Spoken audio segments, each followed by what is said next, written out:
अस्सलाम वालेकुम स्टूडेंट्स, आज की क्लास के अंदर मैं आपको बताऊंगा how to solve paper in board exam. इम्तिहान के अंदर आपने पेपर कैसे सॉल्व करना है। देखिए, पेपर सॉल्व करने के लिए आपके पास चार चीजें बहुत इंपॉर्टेंट हैं। ये चार चीजें अगर आप करेंगे तो आपका एग्जाम जो है, पेपर जो है, बहुत अच्छे तरीके से सॉल्व होगा और आप अच्छे ग्रेड्स हासिल करेंगे। देखिए, वो चार चीजें क्या हैं, जरा हम यहां लिखते हैं एक एक करके उन चार चीजों को। नंबर वन आपके पास है personal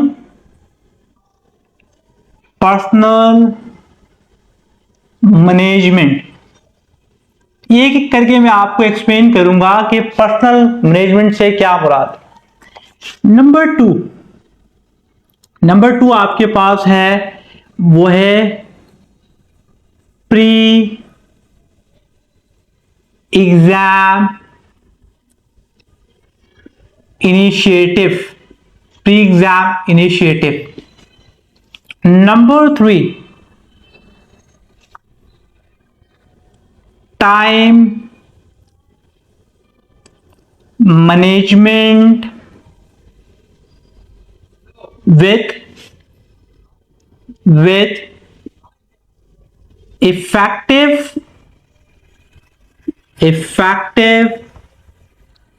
work. Number four, post exam initiative। अगर आप एग्जाम के अंदर ये चार काम करेंगे तो इंशाल्लाह आपका पेपर बहुत ही अच्छा होगा और आप बहुत अच्छे ग्रेड्स लेंगे। अब हम इसको जरा देखते हैं, पर्सनल मैनेजमेंट क्या होती है। पहले तो मैं आपको ये एक्सप्लेन करता हूं। देखिए, पर्सनल मैनेजमेंट बेसिकली ये आपके पास preparation of exam, preparation of exam, जो भी आपका सब्जेक्ट है उसकी तैयारी। देखिए, दो तरीकों से तैयारी की जाती है। तैयारी का तरीका यह है कि जो भी आपका लेक्चर आपको ट्यूटर देता है, साथ साथ वो आपको उसके पास पेपर भी सॉल्व करवाता रहता है और आपके टेस्ट आपकी इवैल्यूएशन करके वो आपकी तैयारी भी करवाता रहता है। अब बहुत सारे बच्चे जो है वो साथ साथ तैयारी नहीं कर पाते, तो जब जो बच्चे तैयारी नहीं कर पाते उनके लिए एग्जाम की जो प्रिपरेशन है उसके लिए फिर आखिर में उनको स्मार्ट वर्क करना पड़ता है। स्मार्ट वर्क से क्या मुराद है? स्मार्ट वर्क से मुराद यह है कि जो इंपॉर्टेंट किसी ट्यूटर ने बताए हुए होते हैं उस पर्टिकुलर ईयर के लिए, उनकी तैयारी करनी पड़ती है अच्छे से। देखिए, जब तक आप पर्सनल मैनेजमेंट आपकी स्ट्रांग नहीं होगी, आपकी तैयारी नहीं होगी, पर्सनल मैनेजमेंट के अंदर सारा कुछ आ जाता है। पूरे साल का आपका जो शेड्यूल है, तैयारी का जो मेथड है, जिस मेथड के थ्रू, जिस प्लान के थ्रू आपने तैयारी की उस पर्टिकुलर सब्जेक्ट की, वो सब कुछ शामिल है।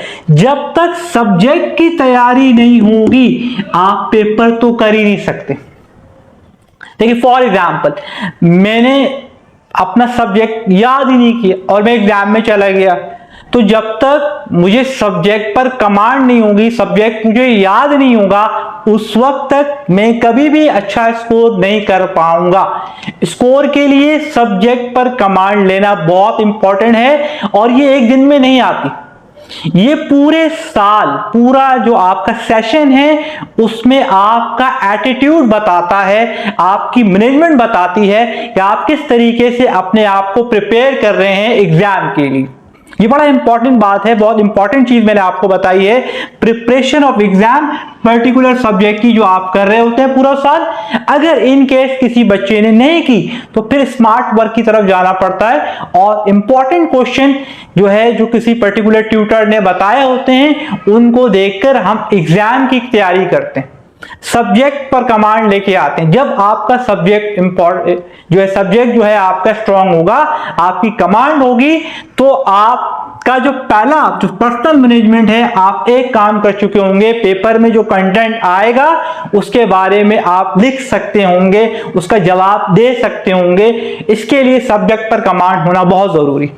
नंबर 2 है प्री एग्जाम इनिशिएटिव। एग्जाम से पहले के इनिशिएटिव क्या है?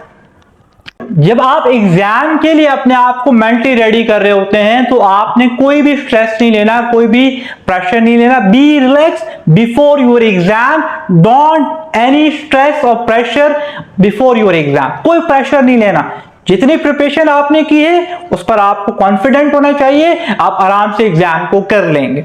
अच्छा, उसके साथ साथ प्री एग्जाम इनिशिएटिव के अंदर आपने सबसे पहले अपनी कॉपी को कलेक्ट करना है और कलेक्ट करने के बाद आपने उसका फ्रंट पेज जो है वो फिल करना है। फर्स्ट आपने अपना फ्रंट पेज जो है वो फिल करना है केयरफुली। देखें, कभी भी एग्जाम जब स्टार्ट हो तो स्ट्रेस अपने ऊपर नहीं लेना, फोकस एग्जाम पर होना चाहिए।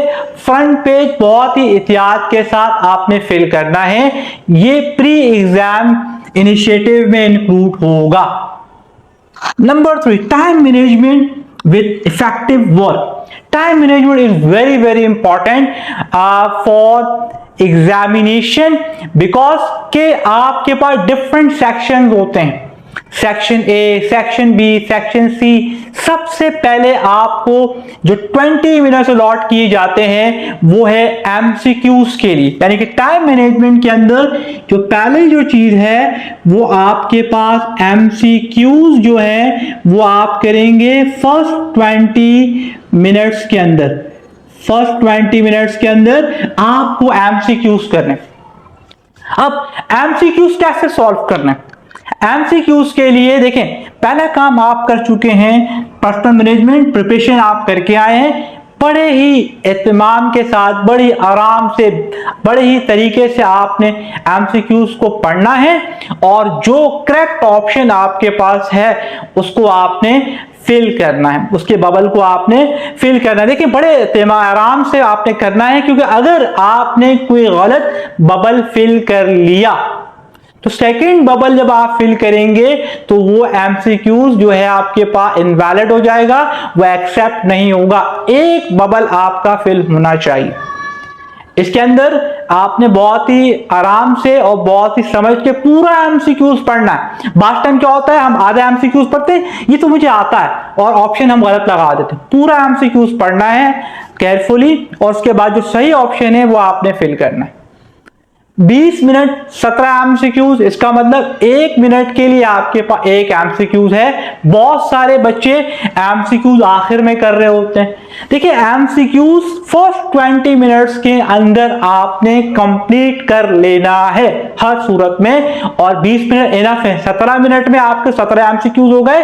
3 मिनट जो आपके पास रिमेनिंग है उसमें आप उसको रिव्यू कर सकते हैं कि कोई ऐसा एमसीक्यूज तो नहीं है जो छोड़ दिया, और दूसरा आप उस 3 मिनट में ये भी रिव्यू कर सकते हैं ऐसा तो नहीं कोई आपने गलत एमसीक्यू कर दिया। देखिए, एमसीक्यू गलत करने को आप सही नहीं कर सकते हैं, बट आपको अपने मार्क्स जो है कैलकुलेट करने में आसानी हो सकती है अगर आप ये आइडेंटिफाई कर लें कि आपने फला एमसीक्यू गलत कर ली। तो इसमें बड़ा इंपॉर्टेंट ये है कि एमसीक्यू को बहुत ही जो तवज्जो के साथ आपने पढ़ना है और जो आपका एमसीक्यू करेक्ट है उसको आपने फिल करना है उस बबल को, और उसको लास्ट 3 मिनट्स के अंदर आपने रिव्यू करना है। ये पहला काम आपने 20 मिनट में करना है। तो 3 घंटे में से अगर आपके पास 20 मिनट माइनस हो जाए तो 2 घंटे 40 मिनट आपके पास रिमेनिंग है। अब 2 सेक्शन आते हैं, एक आपके पास सेक्शन बी और एक सेक्शन सी। देखिए, मैं बच्चों से अक्सर ये कहता हूं कि ये एक लफ्ज लिखा हुआ है time management with effective work.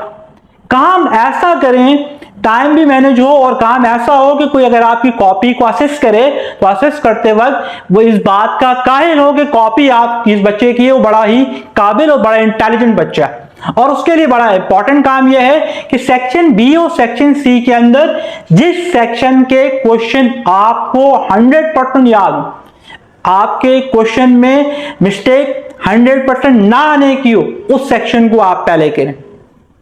Section B याद है अच्छे से, उसमें सारे क्वेश्चन आपने आ रहे, पहले आपने क्वेश्चन पेपर पढ़ लिया, टिक लगा दी जिसको आपको आते हैं, और फिर उस सेक्शन को आपने अटेम्प्ट किया। जितने भी क्वेश्चन आपको करने, 9 करने, 10 करने, उनको आपने आराम से अटेम्प्ट किया।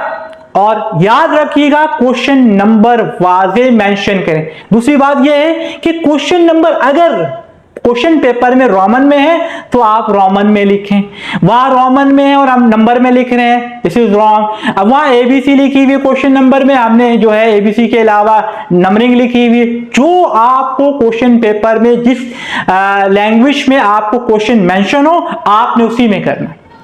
आपने रोमन में है तो रोमन में, रोमन में नहीं है 1 2 3 में आपके पास, उसमें जिसमें आपको दिया हुआ उसमें आपने करना। और ये याद रखिएगा जो नंबर लिख रहे हैं उसी का आंसर हो। और तीसरी बात बड़ी इंपॉर्टेंट है, टू द पॉइंट बात हो, जितना क्वेश्चन पूछा जा रहा है उतना ही जवाब लिखें। ये कहलाता है इफेक्टिव वर्क। अगर लेट्स सपोज कर लें कि अगर मैं 8 से 10 सवाल सही कर लेता हूं, जो चेकर है वो चेक कर रहा है और उसको मिस्टेक नहीं मिल रही है, तो उसके माइंड में ये बात डेवलप हो जाएगी कि ये जो कॉपी है वो बहुत ही इंटेलिजेंट बच्चे की।